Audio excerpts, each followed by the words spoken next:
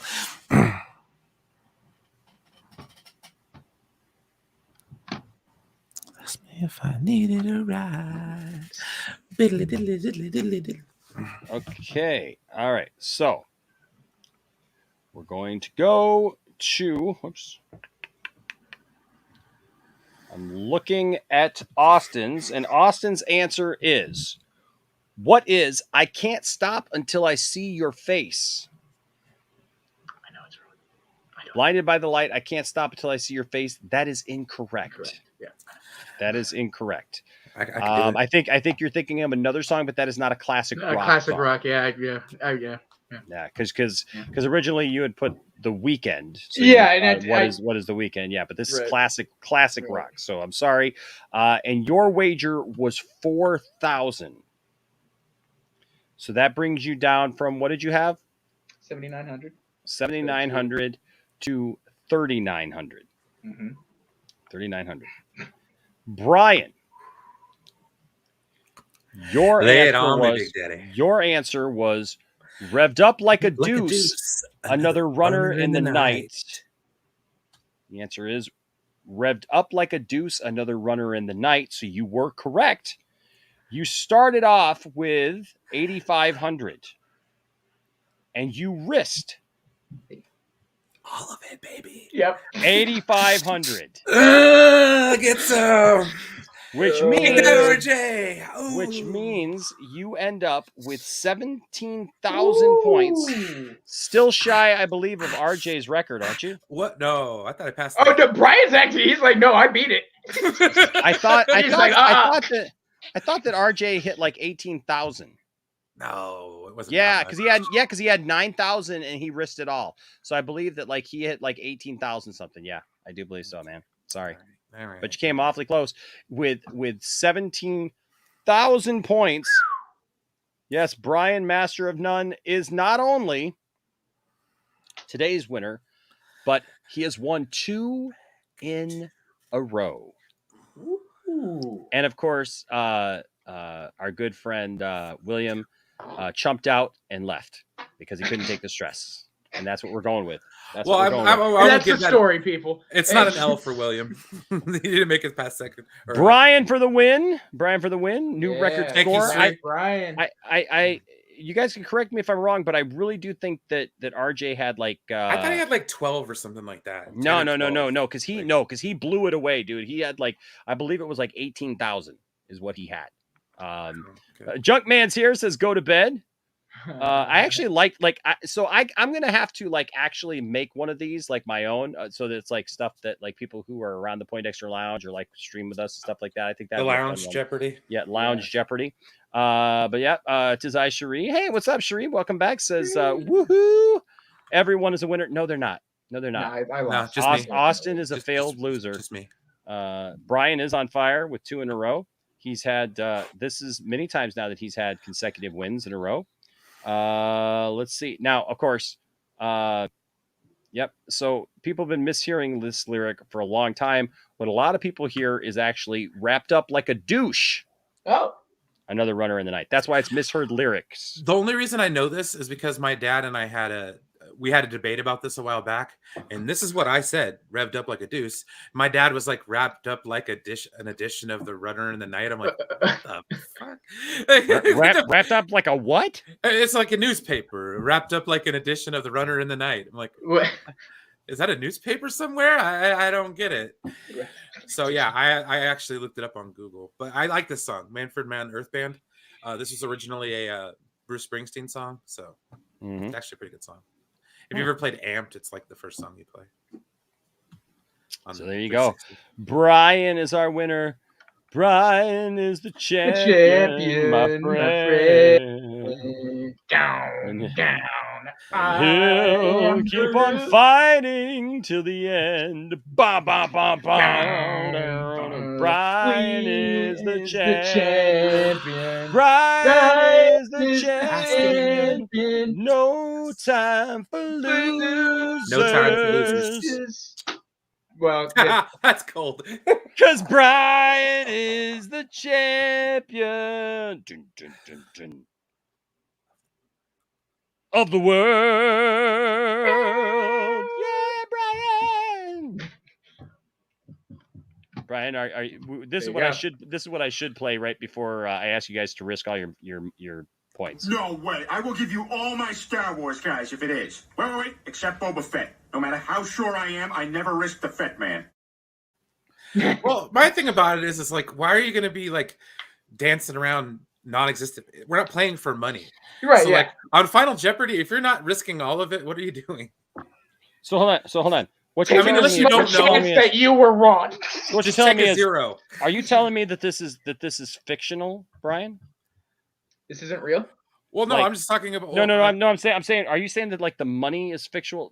Like everything you're playing for is fictional. So wouldn't that be found in a certain place if it was fictional? Like maybe a fictional aisle, maybe at a store. Let's go take a tour of the aisle, shall we?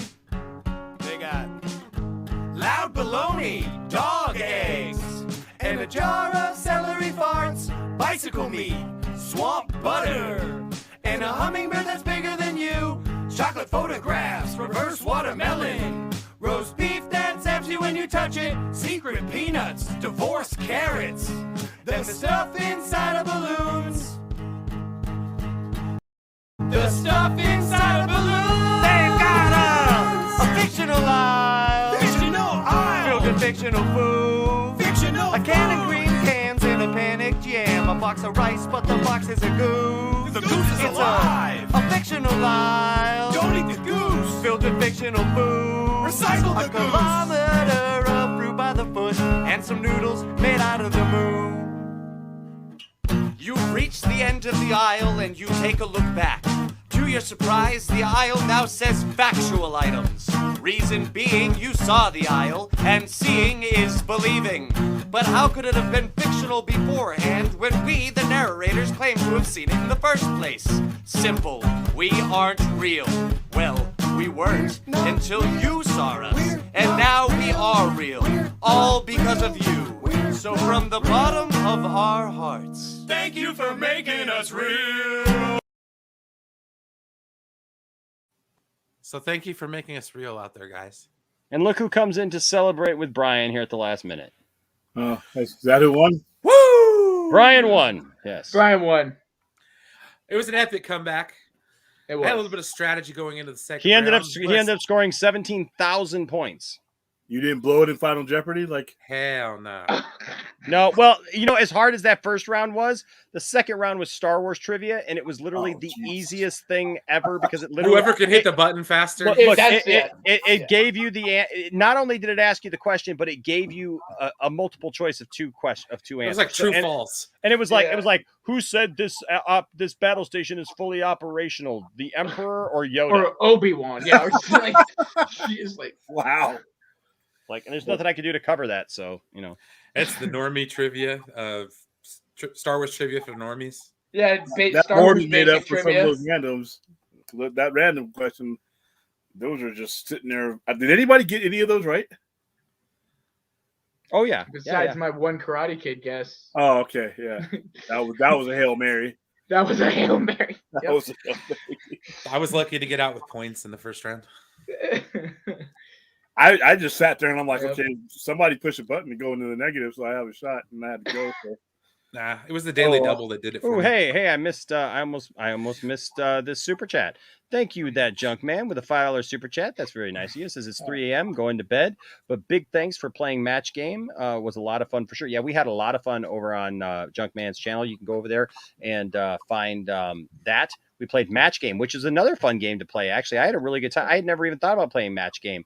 Match Game was a lot of fun. I used to watch that with my grandma all the time. Yeah, and it was actually really, really fun. We had a really good time, and so and he had some really good questions, and so that was really good. And then I'm guessing that you got a 3 a.m. Video that's coming on tonight, Junkman. He's been doing these 3 a.m. videos that are review videos or something like that. He does a watch along or something like that or something. So I am glad to have Junkman here. So thanks, Junkman. Appreciate you, buddy. It's 3 a.m. You must be lonely. 3 a.m. I must be lonely. I said, baby. Oh, I can't help but be scared of being alone. I love Matchbox 20 though. No bullshit. They're good. Oh, Matchbox 20. Not that song, but no. But what other Matchbox 20 songs are there? There's The Real World. Long Day, their best song, Long Day. I love Long Day. How's Long Day go? Back to Good. Something put a little help in my pocket. Put out some hope for me. It's been a long day. That was their break. Always said this life. That was their breakthrough hit right there. I don't remember that one. Oh, Junkman says no. His 3 a.m. videos are only his 3 a.m. videos are only Monday through Friday nights, guys. And Enosh, your camera is bad and blurry. It's look, that's internet stuff. Mine is crystal clear on my end. I look crystal clear. Yeah, it is kind of pixelated. Is it? Yeah. My internet says it's fine, so I don't know what could possibly be going Well, wrong. because you're getting the feed from your, just the back feed from you, but to us, it's pixelated. But it was been happening. StreamYard, it's been StreamYard, to be honest with you. When I was on Austin and them earlier, I had to come out and come back in. Yeah. Because I kept getting really weird. Yeah, so it's probably StreamYard is more than anything, not your computer. I like their version of Time. Can you help me? I'm bent. I'm so scared that I'll never get put back together. Keep breaking me in. Oh yeah, dude. Yeah. Oh, it's almost as good as like Collective Soul. Oh, dude, I love me. We play. So my band, I could literally play in a Collective Soul cover band, and I would be happy. Do you guys play The World I've Known? Like, I love that no, song. no. So we've only played live because look, we can't fill the set with too many Collective Soul songs. So the two that we play, we do Shine. Neither could they. But we do. Oh, dude, Collective I Soul. saw them live. I actually saw them Heavy's live. good though. I like that Oh, one. I love Heavy. I still want to do Heavy. I want to do Heavy because that They riff. toured with Van Halen. And then how it just like it does the riff and then it just like hits a C. It falls on me. It brings me down. Oh, yeah. You know they use that line again in another song. That line's in two of their songs. No. Yeah. Oh, it's not their song. No. It's not their song. It's somebody else's song. Somebody else does the all your weight. It falls on me. It falls on me. Hold on a second. They probably wrote the song for them. No, because they did theirs first. All your weight brings me down. It's two different songs. I saw it's them in Collective concert Souls in Heavy. 95. They opened for Van Halen. Oh, what is the other one? Who else is it? Electric Light Orchestra. Oh, that Bruce guy that keeps bringing everybody down. Oh, okay. All right. Wow. How old are you? Falls on me. Not old enough to know that one, to be honest with you. Didn't even know who ELO is. I love ELO, dude. I know who they are. Fuel. Fuel has the same. I think it's Fuel here. And all your weights, all you dream falls on me. It falls on me. Yeah. That's not the one though. My goodness, that's a different one too. And all your weights, all your dream falls on me. It falls on me. No, but there's Fuel. Collective Soul. Yeah, we got people here. Who is it? Because there's another band that it uses the exact same. It's almost like they traded the lyrics or something. Just look up the song. Wikipedia the song. It'll tell you. I just did. That's the problem, and I'm not finding it. Fuel Shimmer. Because all I got is let's see, all that came out in 99. Oh yeah, it did. Wait, it man, falls on me. I just looked up some Goo Goo Dolls. I might listen to that when I get off. I saw them live too. Oh really? Yeah, nice. That's it was like nice. the soundtrack for high school for me. So it was like I saw them, Bush, Goo Goo Dolls, and No Doubt in 95 here. Oh wow. Holy shit! That was back when they played ska. Yeah. That was during the tour that she Tragic Kingdom. She met her husband on that tour. Gavin. Yep. That was like the soundtrack. To 1993 to 1998 may be the best 5 years of music for me. Period. 80s, 90s, 2000s. Yeah, I can agree. that stuff's like soundtrack to my junior high / high school experience. So like I totally remember that. Yeah, that was a good era. That was a post grunge era. Before the rap rock, the Limp Bizkit stuff came in and just shit on everything. Before the new metal came in. Yeah, I don't even call that metal. Please don't call it that. Hey, that's the name of the genre. And yeah, new metal. Yeah, Korn and all that other stuff. I'm telling you right now. Into this world as a reject. Collective Soul. So we do Shine, but we do like almost it's a faster version. I mean, it's still very much the same song. We do like kind of like they would do it live, right? With more energy and stuff like that. And then we have a different ending. We have a different ending than we do. Gilmero is a group you're looking for that did that.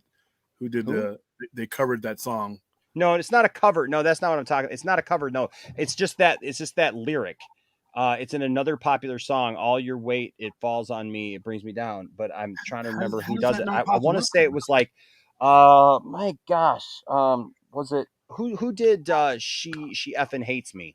That was Puddle of Mud. The Puddle of Mud. Was it Pod or Puddle of Mud? She effing hates me. I hated that song. No. Maybe it's Puddle of Mud.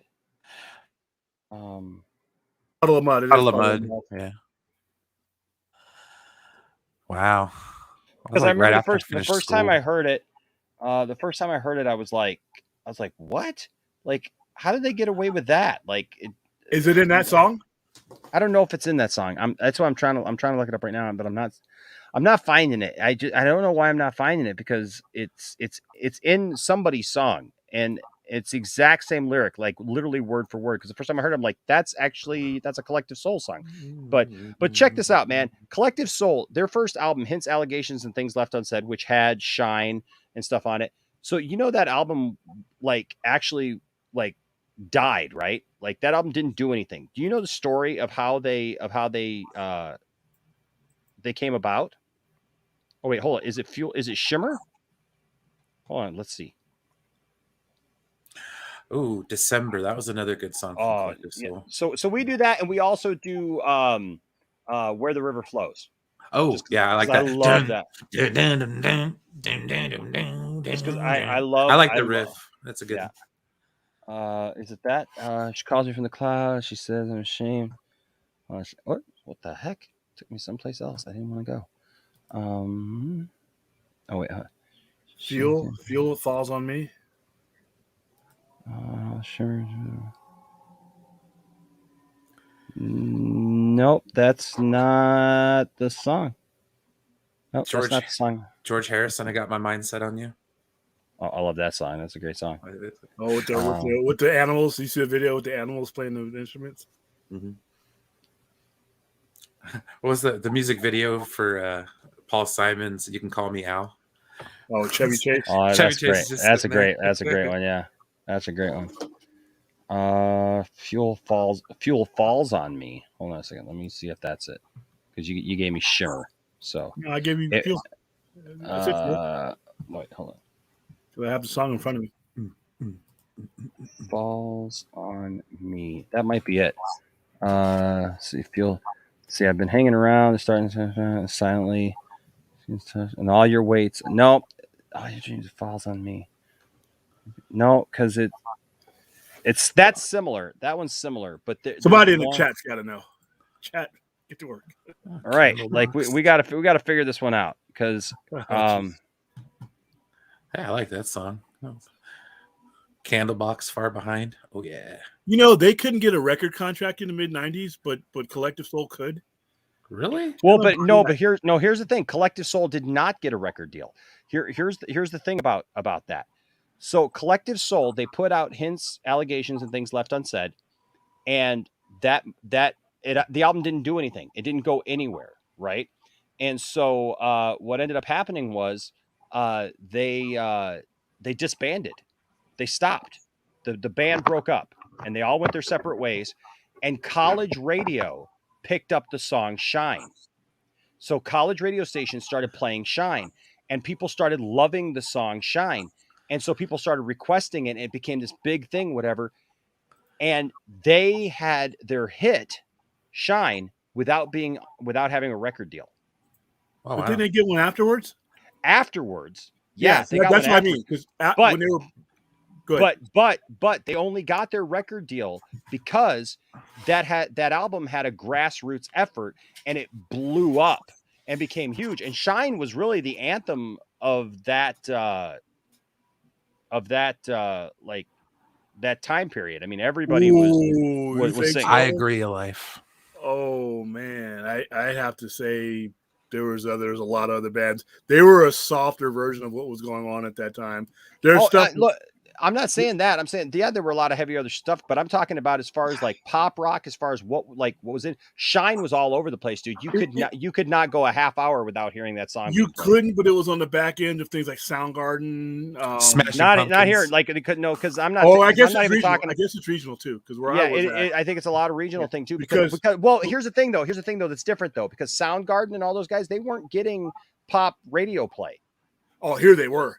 See, no. So we had a rock station. We had a rock station that was absolutely playing all that stuff. But the heavier stuff like that, it was not being played on pop radio. The difference was Collective Soul was being played on both the rock stations and pop radio. Yeah, that's true. In Vegas, we had this easy. Well, it was a soft alternative. The Mix. We had that here, and that's where you would hear Collective Soul. You would hear. We had another station called The Edge, and if it was that type of stuff, it was on the edge or it wasn't hot. And then we had Comp, which is the rock station. And two of those would play Collective Soul. You'd hear it on the Edge, and you'd hear it on 94.1. But for the most part, like groups like Soundgarden were played on all three. You would hear Soundgarden played on Comp. You'd hear Soundgarden played on the Edge. Soundgarden, Bush, Smashing Pumpkins, Collective Soul. I mean, it all depends on where you were, too, because in Southern California, in Southern Vegas, it was a different scene, too, because, the Collective Soul was always to us when the softer version of what they would play on that. I'm from Sacramento, dude. We had the Deftones. The Deftones was we couldn't get them played on there. You could get them played on a college radio. It was all local radio for us. Yeah, like, they'd play them on Sunday nights at like 9:00. Rock Avenue. We had this thing called Rock Avenue that they would play all that stuff on. So all the stuff, like if you played Smashing Pumpkins, you'd have the cheesy stuff you'd hear on the radio, and then Rock Avenue would play the B-side stuff that they couldn't play. Oh, like Where Boys Sort of Tread. Like, yeah. Oh man, I love that song. Yeah, or Bodies. They would not play Bodies on and back in the day when Melancholy and the Infinite Sadness were like a fantastic album when it came out. Like that may be one of the great albums ever released, especially as a double release that early in their careers, to be able to release that volume of stuff. I had just seen them in concert a year before at Lollapalooza. They was them, the Beastie Boys. Thank God I got to see live. Beastie Boys, L7, Nick Cave and the Bad Seeds. All these guys were at Lollapalooza here in Vegas on 120-degree heat, and the very next. Never got to go see anything cool. I'm glad I saw these guys because Eddie Van Halen passed away. I got to see them live. Yeah. I got to see Beastie Boys live before MCA passed, right? MCA passed away, cancer in 2011. So I got to see them live, and that's kind of cool. And I've seen all my other ones I've seen on my bucket list I've already seen, or I wasn't born when they were around, like Hendrix. I wasn't even born when Hendrix was around, so there's not a loss there for me. But and Freddie Mercury, I never got to see live. But I was only 16 when he passed away, and I couldn't afford to go to concerts at that point. Oh yeah, no, not a Queen concert. And a Queen they stopped concert playing in the States. Well, Yeah. they stopped playing in the States a long time ago too. So like, yeah, and for that I didn't realize how ill he was early on. I didn't realize that at Live Aid he got diagnosed. you could see him at Live Aid. Yeah. 1984, so he lived with that for 7 years and was producing all the way down to the day he died. He literally Innuendo. The story behind Innuendo makes you not want to listen to the album. To be honest with you. From Heaven is the worst. It's like he actually dies halfway through the song. Like yeah, and then the Days of Our Lives, the video, his skin is starting to get these lesions on it, so they're putting makeup on him, and he's so skinny, and he's shooting videos. This guy's on his deathbed, he's shooting videos. So I'm like, I never got to see him in concert, but these other guys got to see in concert. I got mad respect for Freddie Mercury. Every time I watch the Live Aid performance, I still get goosebumps. So like that when I watched Bohemian Rhapsody, that was my favorite part of the whole damn movie. Like I was just like, I was not a fan of that movie, but that part was good. I mean, the rest of the movie was kind of blah, and not only that, but having watched the Queen and Freddie Mercury documentaries like a million times. Well, plus I knew what that song was before that movie just corrupted the whole deal. So it was like, I mean, I had listened to all Hot Space, everything that they had put out up until that point, and then back Hot then, Space, that's a- yeah, if somebody that's where Radio Gaga come. But if you didn't remember, if somebody had AIDS, you didn't know until literally they were about to die. Yeah. Rock Hudson got AIDS. You didn't know because there was no internet. There was no "we got this covered." There was no Deadspin. There wasn't any of that. And these guys could keep their a certain amount of anonymity. And so they found out Freddie Mercury actually came out and admitted that he had AIDS literally 24 hours before he died, November 24th, 1991. I'll never forget that. I came home and that was on the news. Now it was like, and then what happened? It was a bad month because just 3 weeks prior, Magic Johnson came out with the HIV virus. Oh, and then yeah. the year before that, Ryan Johnson that died. Back then, AIDS was a death sentence. It was a death sentence. You got it, you were gone. When Magic Johnson got it, we were counting down because nobody who got it was living. And then here Magic Johnson is damn near 30 years later. It's because he was injecting cash. They showed it in yeah, he had to be. South Park. There's not a lot of conspiracy theories that I subscribe to. Magic Johnson is a weird tale, if I'm being honest, because I have never seen anybody because we're talking Magic Johnson got HIV, where like you were talking about, William, like that was a death sentence. Like today, people live with it and whatever, and that they can control it or whatever, but not back then. And like where other people would be gone within a couple of years, like he never got sick. He never looked bad. He never. Well, here's the one thing about the one significant difference between him and everybody else that got it. Arthur Ashe, Rock Hudson, anybody. He was young and he was healthy and he hadn't developed a full age-related concept. The thing at by the time he had got it, the testing you had to have mandatory testing in order to get insurance. Back when those other people got it, there was no mandatory testing. They weren't even getting treated until the point where they started to show symptoms. Magic Johnson found out that he had it because of a life insurance policy. So he never developed a full-blown AIDS. He started getting treated a lot. Freddie Mercury never knew. Rock Hudson never knew. Eazy-E never knew. All these guys never knew. Because he played for a sports team and you had to get a blood test for to get a life. That's how he found out.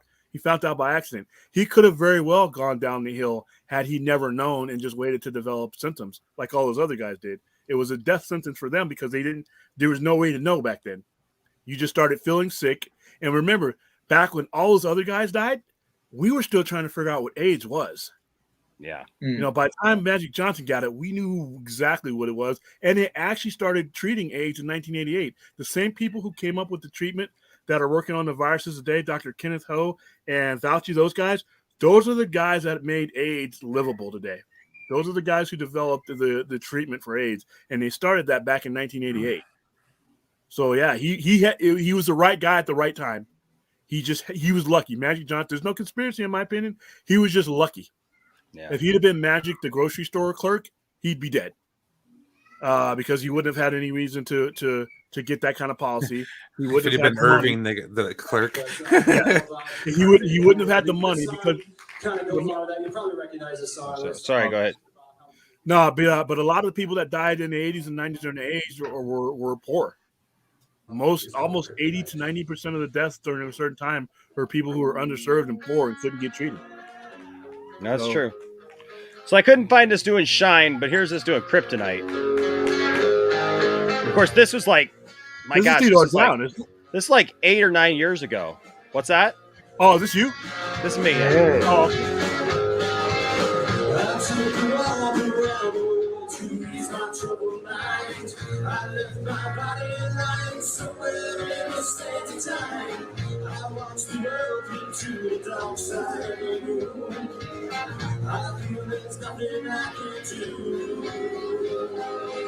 My only knock against this song is when it was popular, they played the piss out of it. Yeah. It's a good song, though. You guys are good. I like that drum rig you got there. That's cool. I know, right? Yeah, you get the. Oh, what is the name of that song?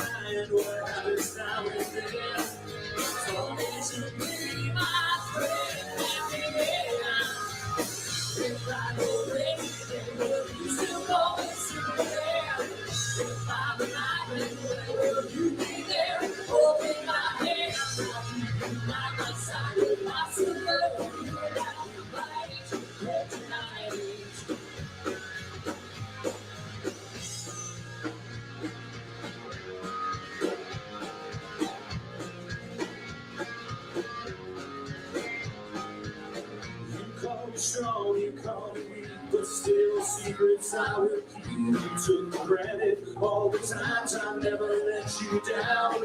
You stumbled in and bumped your head. If not for me, you'd be dead. I picked you up and put you back on solid ground. If I go crazy, they will. You still call me Superman. If I were alive, where would you be there? Holding my hand.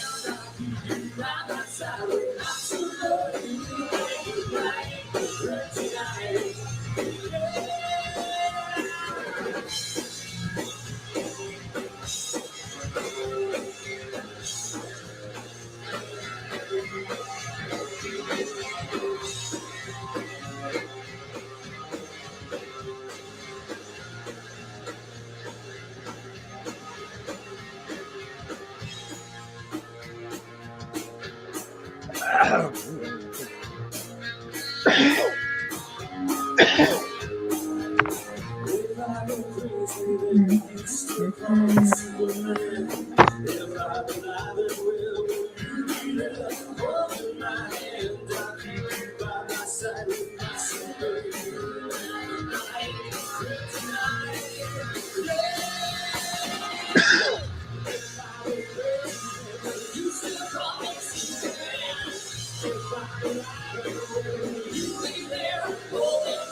Good memories. Good memories. That was, man, gosh, that was like Yeah. 9 years ago, man. It's like That's 9 awesome. years ago. 9 years ago. That was so Fun cool. stuff, though. Fun stuff, man. Tell you what, I had a blast doing that stuff, man. I still do. I still do, man. We still play, and I'm looking forward to playing more now. But it's just getting, being able to get back out and actually play in places again. So Yeah. Come to Vegas. yeah, come to Vegas, I know man. a lot of play. Do you know? Don't Austin. Okay, yeah, come to Vegas and you ain't gonna find Austin. You got a better chance of finding me 8 hours north in Reno. I don't even think, dude. Do you live in Vegas? Really? I know it's cool to say. I know a lot of people. I live in Henderson. Yeah, man. Henderson. Over here in the Southwest. I'm in Laughlin, actually. No, I'm kidding. Beatty. Yeah. It's like I'm in Sacramento. What? That's way right. Hey, what? I'm in Barstow. I'm in Barstow. Right. It's only 2 hours out. Yeah. So you coming to Halloween Kills Tuesday? Sure. Bullshit. All right. I'm gonna put your seat. I'm gonna put your seat next to mine. I'm gonna take a picture of the empty seat when you don't go, and I'm gonna post it and be like, "Yeah, here's Austin again." Austin. He's invisible. Well, I'll be there. What time is it? You got to be in the VIP line no later than 6:15. Oh, easy. We got 100 people coming, so don't be late. Yeah, it's at Yeah. Red Rock. Okay. Okay. Bet. Yeah. All right, y'all heard this, right? I'll be there. Yeah, you can confirm it here. I said it live. I'll be there. Okay. I'll take the picture of the seat when he does the show. Some poor little kid will be standing outside the theater. Can I get in? I'm like, no, I'm holding this seat for Austin. I really think he's gonna be there, and the kid's gonna be out there crying. Parents gotta take him home because there's no seats left because I held one for you. What about Dune? You coming to Dune? Dune, I will be there for Dune. Dune is Monday. That's special. I'm gonna be there. So I'll be honest. I wasn't a big fan of. I got to go back and rewatch the first. Don't do that. Don't do that.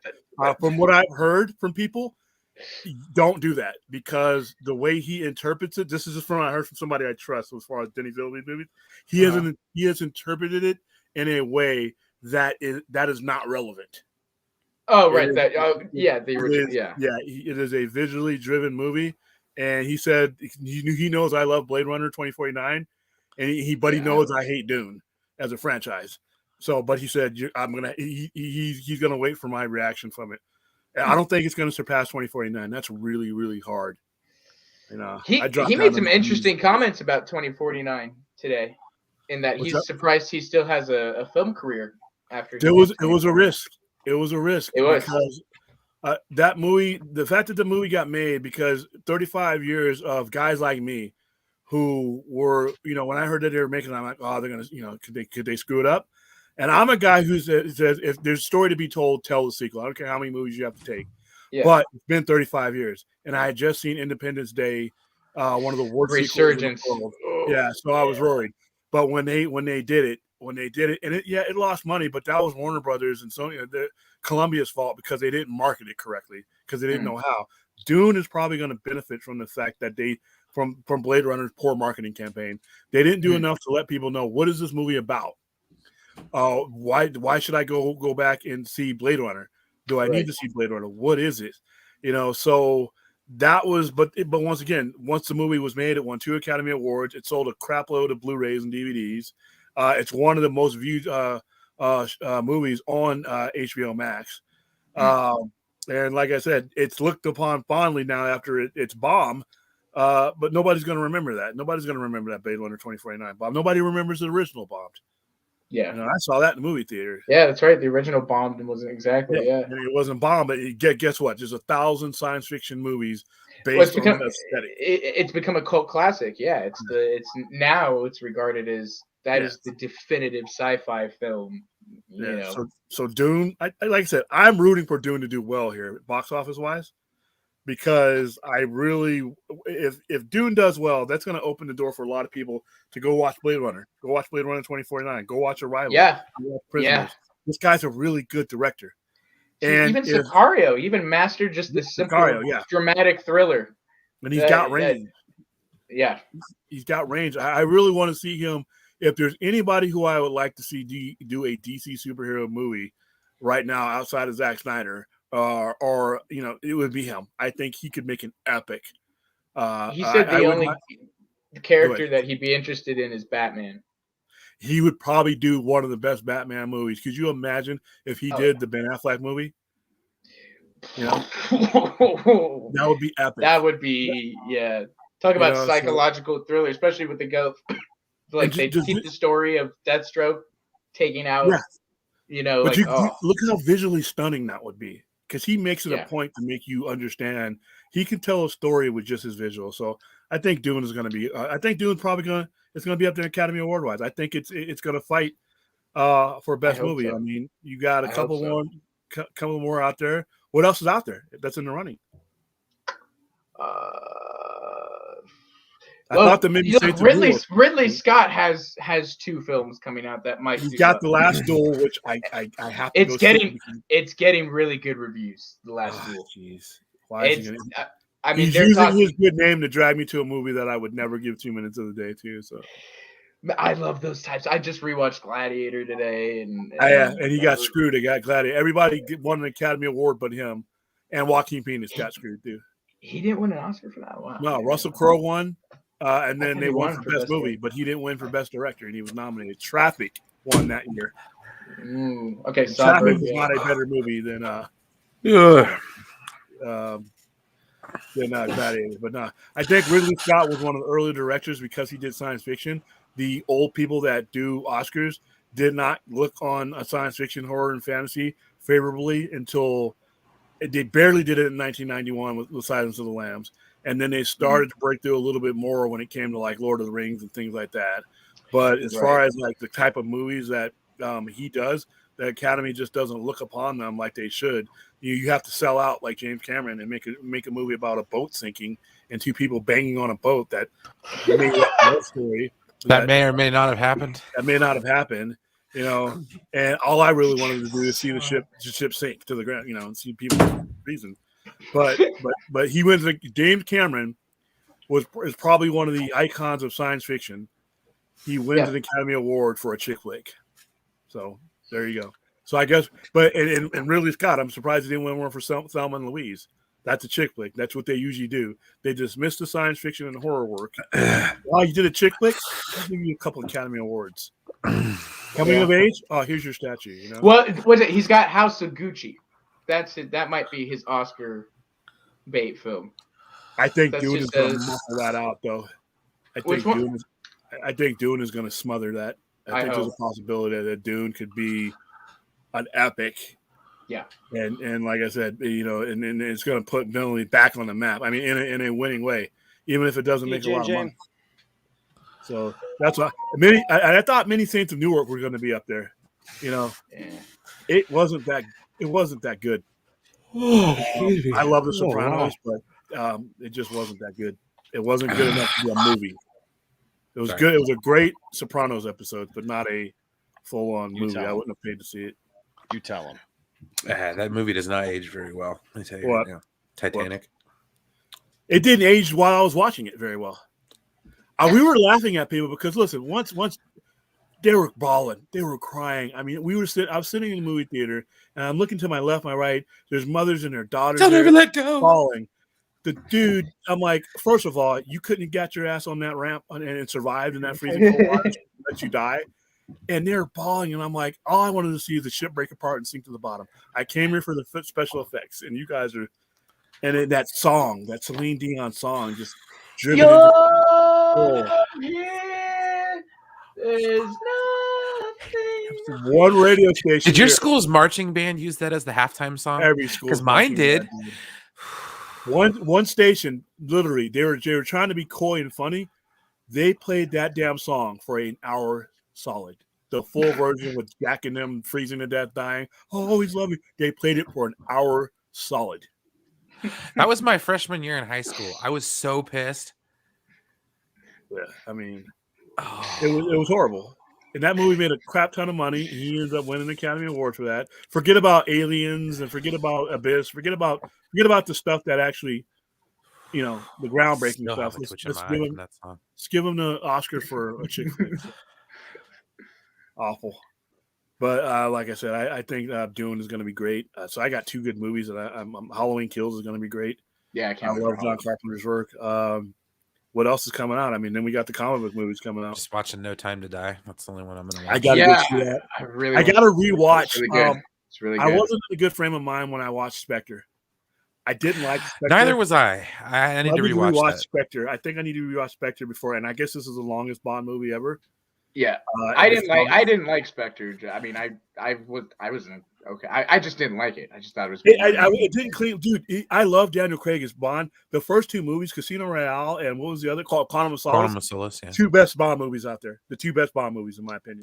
I thought I like them. Skyfall is a masterpiece. I like Skyfall. Skyfall in my opinion was too long for me.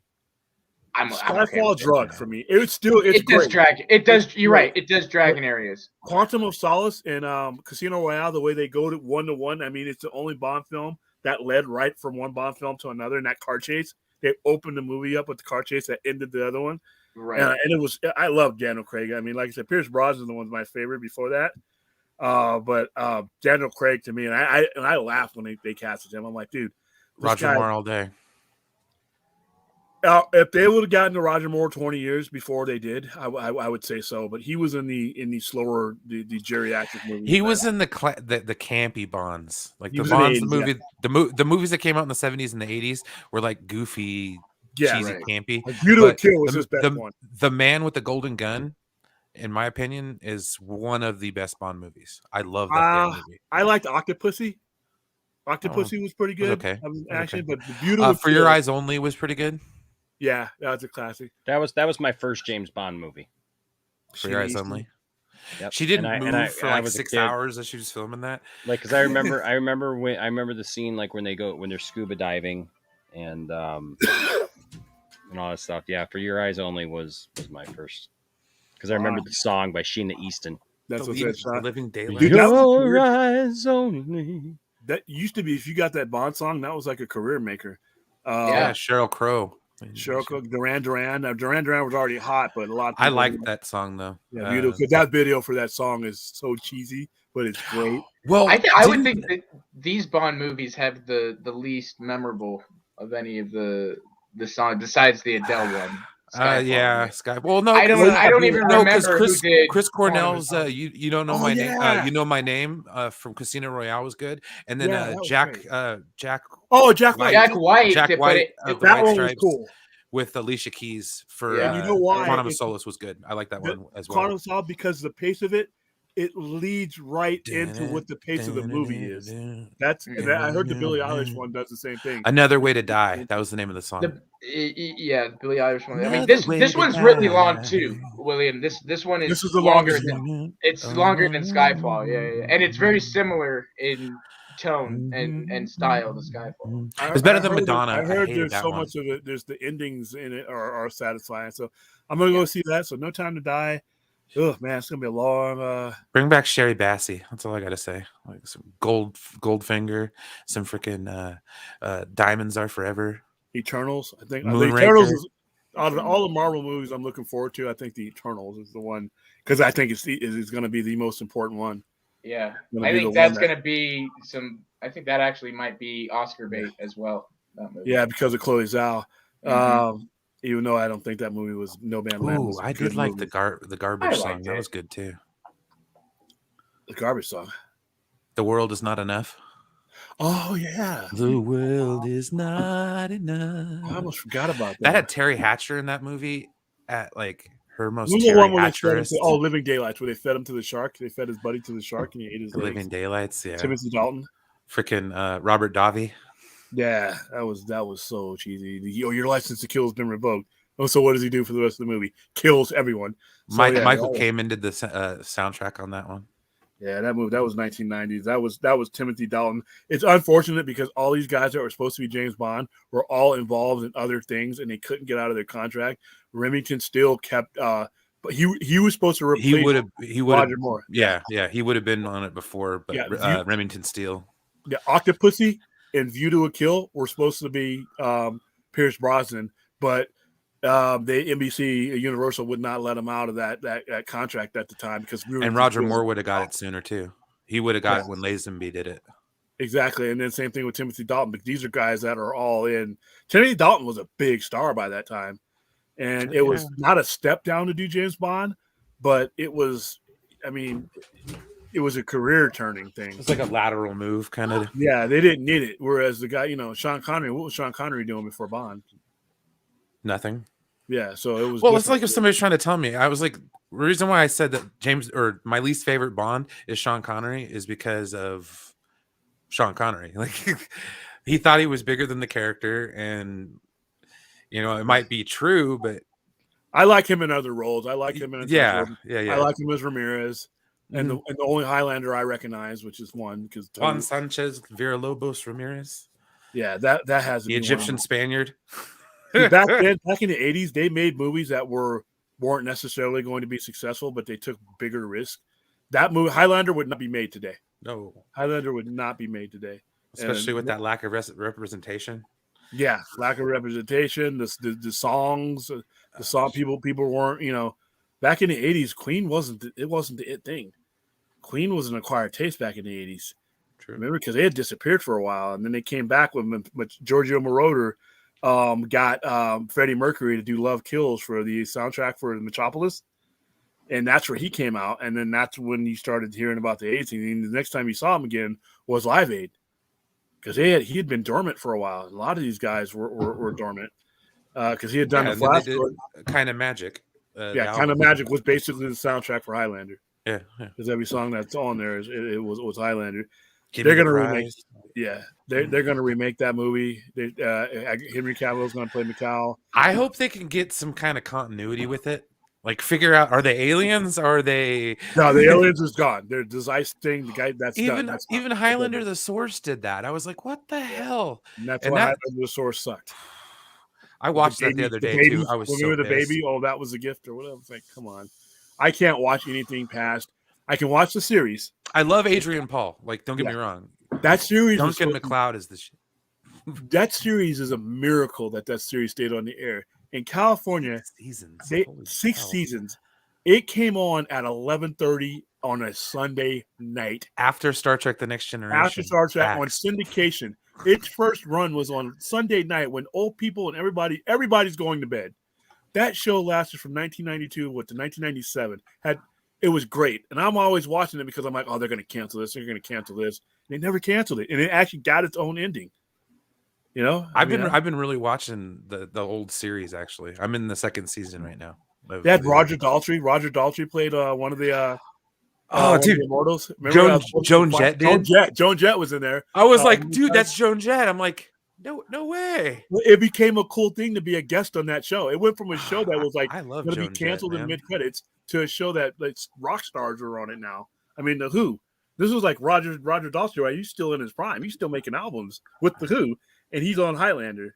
He got killed, but spoiler alert, it's 30 years old. But dude, Well, there can be only one. Ruined it. And you're not it. So, and then they even had a crossover. They had another movie with Duncan MacLeod and Connor MacLeod together, which was technically Highlander Endgame was all right. I'm not going to complain. And that was Edge's first acting role, Adam Copeland. Yeah, I remember that. Wow, good old days. It seems you've lost your edge. Yeah, I don't think anybody got that at the time. Oh well, but yeah, the Highlanders. I see what you did there. You all right now? Did he not freeze?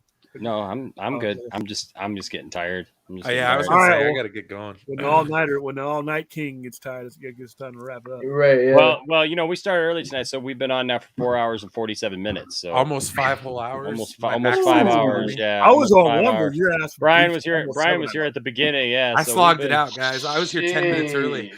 You were, man. Brian's a trooper, man. I appreciate Brian for sure. I'm one of those losers that get the link and I jump in the backstage. I'm like.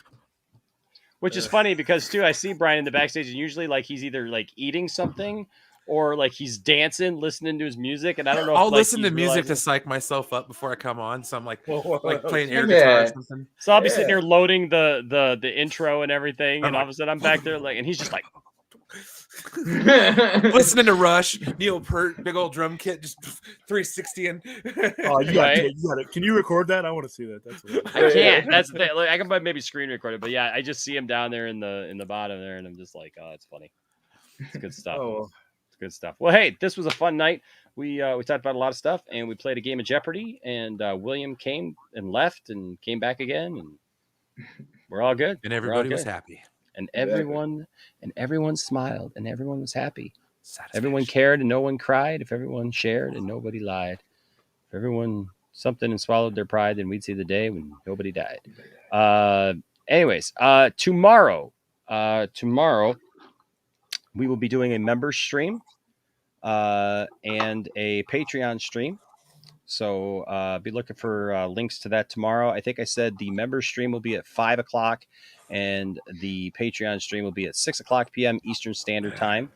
So if you are a member or a patron, you can be looking forward to that. We'll have a hangout stream tomorrow for that, an hour apiece. And then I'm sure I'll be back tomorrow night because guess what?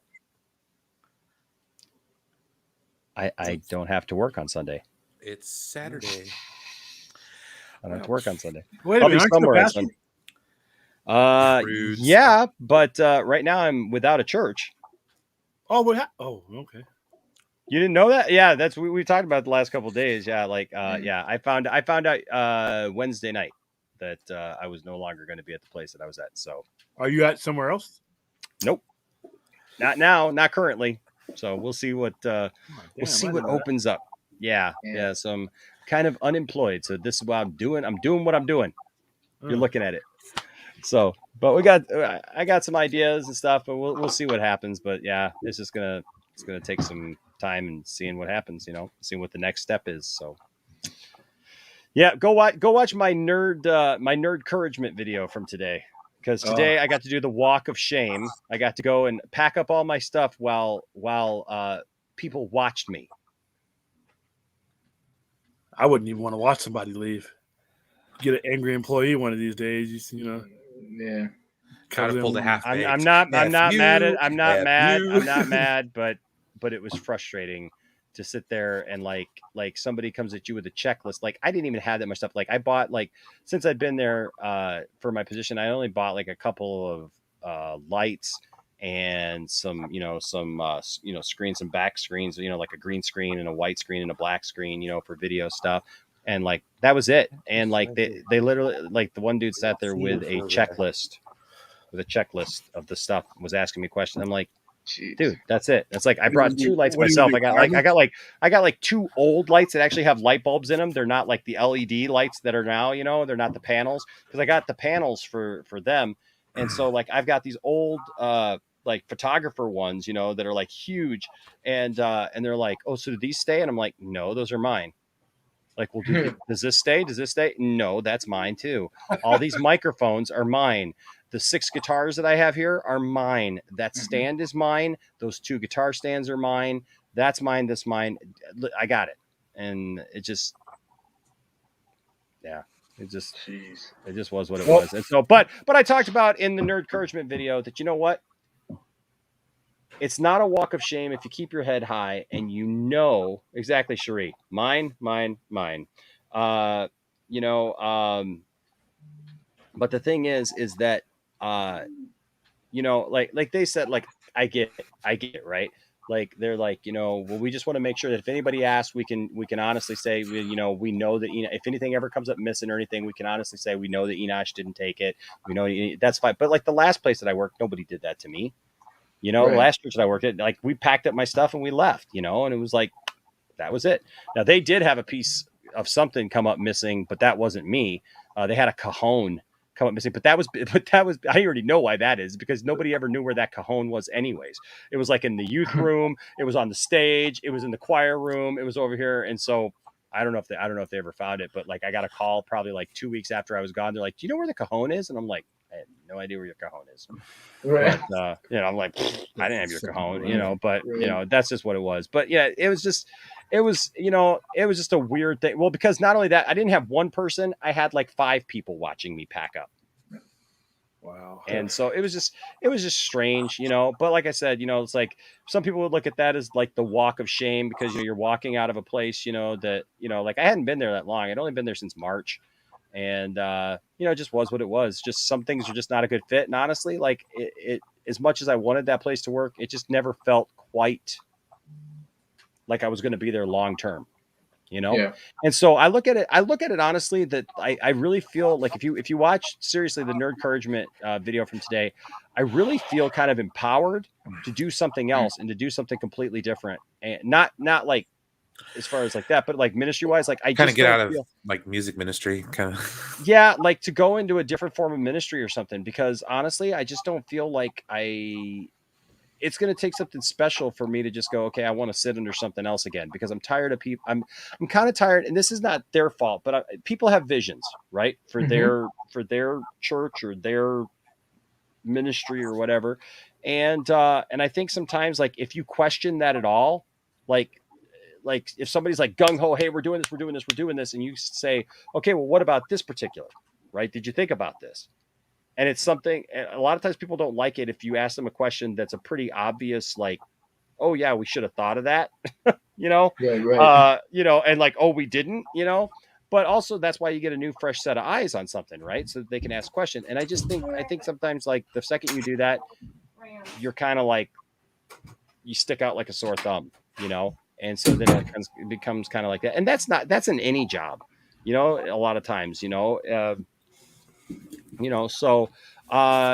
I have, yeah, you mean you don't have any cojones? I have cojones. I don't have cajones. Two different things there. Yes. Thank you so much, Cherie. Yeah, I look. You know what? I did what I had to do. I did it the best that I could, and I walked out with my head held high. And I got to go back on Monday and get the rest of my toys, but I got the big stuff. And you know what, SK, you're not far away actually from what I'm thinking right now about like starting my own thing. And actually, I might start something online first. To be quite honest with you, I might start a second channel first that kind of deals with that and see how people respond to that and respond to what I do there, because I have a lot of good conversations with people, and there's a lot of people who've told me that like they would never go to a church, but they love talking to me, and so and so you know what, like I don't know how that works, because I also gotta make a living, so Tiffany jokes, she's like, you have 11,000 subscribers. If everybody gave $1, we'd be good. Like we'd be able to be good. So I don't know. It's it's like one of those things. I just I'm just trying to do what I feel like I'm called in my life to do. And that's on. Yes, Cherie, I will take a checklist for my toys and make sure every last toy is there. So yeah, and yeah, people are saying that they would check out a second channel and stuff, and so I think that's cool. I think it's really cool. So I'm gonna I definitely will. I'll tell you what, man, as somebody that's had some bad experiences with church myself, and I don't have a church because of those experiences, I don't go to church. That's a great idea. That's definitely something that I would tune into. Yeah, and people can tune in as they can or they want, and it's just, I don't know. Well, we'll see what happens, and I just know I'm gonna be where I need to be in the end, right? I said sketch comedy, man. Sketch comedy. See, you just try your hand at stand up comedy. I can see. No, I'm talking about like us like getting together and producing sketches and stuff like that. I think it would be kind of fun. Dude, I love sketch comedy, man. I love doing this stuff. I tried to get a bunch of people together a couple of years ago before COVID to do like a comedy troupe kind of thing, like an improv comedy troupe and stuff. I used to be a part of a few improv troupes. And we were talking about it, and it just kind of never happened. And then COVID happened, and it was like, oh, well, there you go. Plus, people are so busy. You know what I mean? It's like, and the thing is like, you got to really want to do something to do it. Oh yeah, absolutely. I mean, look, I was telling somebody, I was at the chiropractor the other day, which, by the way, I've taken you guys, like I've cut off my videos a lot of times while I go to my chiropractor. I talked to my chiropractor today and I said, hey, my viewers want me to film me getting cracked and yanked and cranked and everything. And he's like, yeah, man, let's do it. So I'm gonna take you guys in there to meet my chiropractor. But the thing is, like, I was talking to them today, and I just said, what was I just saying? What was I just saying? I had that thought, and it was a good thought that I was talking with them about today. Just that I want to be where I'm supposed to be, and that's just all you can do.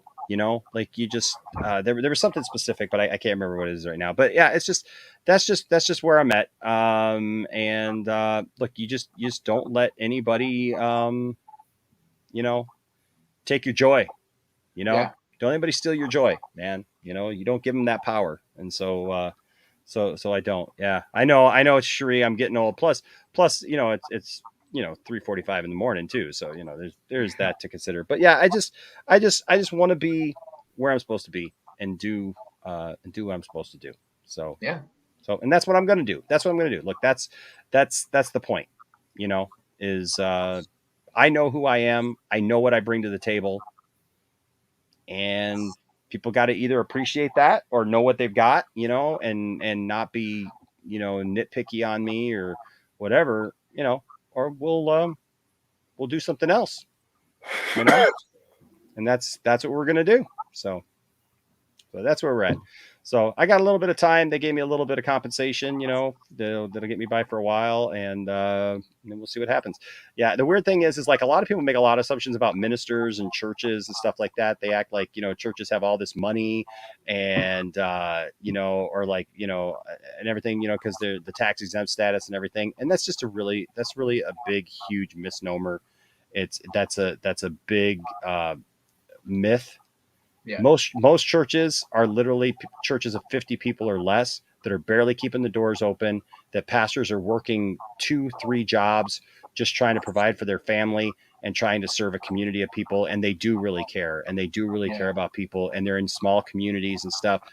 Don't judge Christians, folks, by what you see on television, or these televangelists or preachers or the Joel Osteens of the world or whatever, or even a lot of the people who go to those churches. Because a lot of the people who go to those churches, they're hurting and they're looking for something. And the problem is people are impressed by lights and personalities, and they're not finding what they really need, and they end up figuring it out. Most people end up figuring that out, but a lot of times it takes them going through the motions of doing that, And so the thing is like, if I can do anything is try to encourage people, don't judge people's faith by the stuff that you see out there, right? Those people, those people are swindlers, and they're doing things that are wrong, and I completely stand up against that.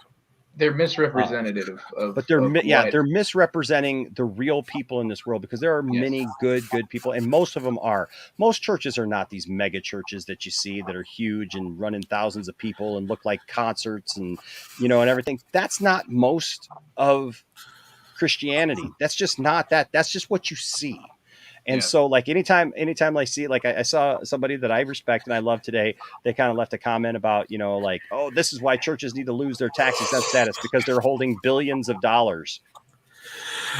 No, they're not. No. Most of them can barely fix the hole in the roof. Trust me. That's what I'm saying, man. Like I grew up in a small little community church that had sometimes 5 people or less. We were lucky to get up to like 25, 30 people when I was a kid. I was Catholic. Think of all that money. No. Like it's just not that way. And like I said, most ministers aren't even full-time ministers. They're working full-time hours, dedicating themselves to ministry, burning themselves out literally, and they're working full-time jobs other places, sometimes 2 or 3 jobs elsewhere to provide just for their family so that they can provide ministry to their communities. It's one of the last true vocations, like if you really think about it, because vocation is a calling, and it's one of the last few. Yep. And so I encourage you to take that into consideration before you make judgment calls about people, because I know who I am and I know what I'm about, and I know a lot of people, man, who, like, if you knew their stories, it's rough. It's really, really rough. And so, so if you are a person of faith, pray for those people, and look, those people who are doing those things, they're going to get their reward. Okay. They're going to get their reward, and it ain't a good thing. Trust me, it's not a good thing, because look, even in my own faith in Christianity, Jesus said that if anyone abuses his name and does anything to one of his children in his name in a negative way, that it's better for a millstone to be tied around their neck and them to be thrown into the ocean than for them to stand before God one day and give account for what they've done. You know what a millstone is? That's where they grind, wheat down to flour and stuff. You're talking about stones that weigh thousands of pounds. Can you imagine taking a millstone, tying it around somebody's neck, and then throwing it off a cliff into the ocean? Like, that's a force to be reckoned with. And that's the point of that scripture, is that these people who you see, they may be flourishing and you see them living extravagant lives and flying, jets and everything. And they do these things in the name of God.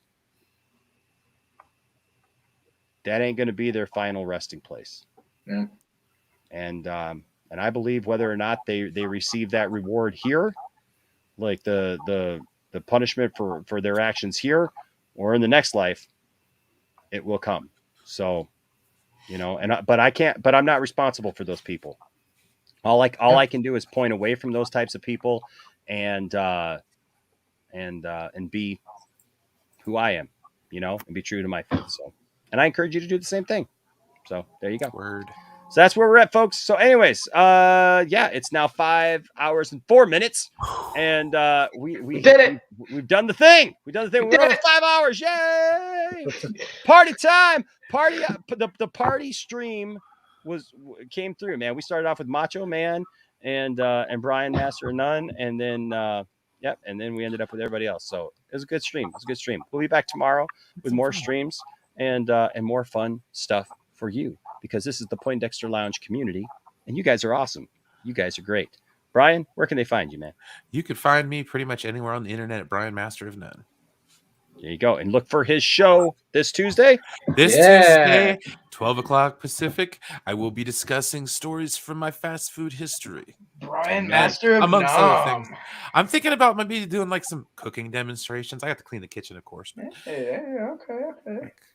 I've been known to dabble. Rachel, what's her name? Rachel, what's her girl? I'll be like the next Rachel Ray, of course. Yeah. Emerald.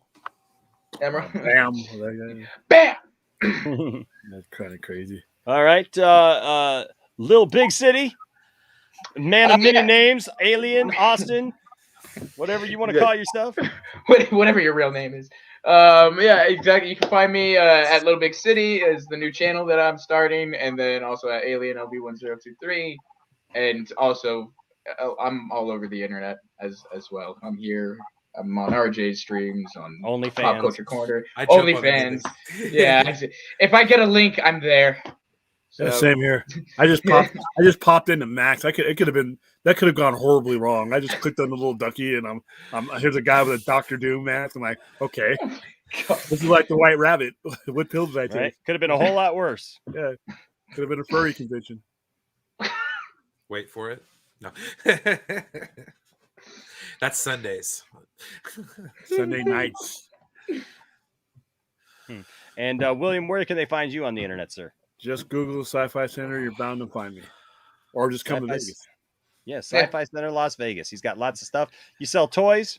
Toys, comic books, T-shirts, uniforms, books, manuals. Got a phaser? I want to buy a phaser. Yeah, I have a phaser and lightsabers. Nice. Do you sell D's? I'm not. Nice try. Well, that's because Brian laughed. Brian's like, it looked like I might have had it for a second. And of course, you can find us here at the Poindexter Lounge on all major social media, except for Twitter is Poindexter Lounge without the E in the middle. So you just go right to the X, and there you go, marks the spot. And but we're on Instagram, Facebook, Twitter. And where else? Where are we? We're someplace else. I don't know. We're on all the majors. We're around. We're around. So you can find us, follow us, keep the conversation going long after these videos are done. All right. So thank you guys for spending about a quarter of the day with me almost. And thanks for having us, man, as always. This is always a blast to be here. You know what's funny is I could go to work and work an 8-hour shift and it would seem like forever. But I can come spend 5 hours on here and it's just like, hey, that was fun. Yeah, that was what would I do? Yeah, exactly. Right. Just hanging out with friends. And that's what we do here at the lounge, right? So don't let anybody tell you that your fandom doesn't matter, and don't tell anybody that their fandom doesn't matter either. But seek to have good conversations, seek to learn about people and learn what makes them tick, and be willing to share as well, right? And that's how we all learn from each other. So hey, thank you guys so much in the chat. We love you guys, appreciate you. I saw your comment, Paul. Paul says he thought he got me fired because he wished for me to be able to stream more. Well, you know what? Hey, somebody got that. What's that? Oh, nothing. I was doing the thing from Lamb Chops. Oh, so somebody told Tiffany today, well, Ina should just be a full-time YouTuber. I wish. Take some time, man. Holy cow! I wish. I love how people like have this like idea of like YouTubers it's and what instant they make. Stardom. Right. like it's man, to the big time. You must be making a lot. Well, that Social Blade channel, like somebody showed me that this week and I was like, yeah, Social Blade doesn't have a clue as to what people are really making. That's ridiculous. I wish. Gives I people these wish. crazy ideas about subscribers and where they came from. Oh, Yeah. God. And how many you've bought, right? Yeah. Yeah. All 200 of them, baby. Woo! Oh. Yeah. Good God. Bought all 200 of those yeah, whatever. It's so dumb. It's so dumb. I know you did that it, dude Vince Enosh. says this stream started 5 minutes before I clocked in. Now halfway through my shift, y'all get me through this. Bro, we got you. That's why we're here, man. There we go. Why we're here. There we go. There we go. Yes, Cherie. Clout chasers unite. Here we come. But hey, seek to have good conversations and treat everyone with respect. And if you do that, there'll always be a place for you here in the Poindexter Lounge. Until next time, stay nerdy.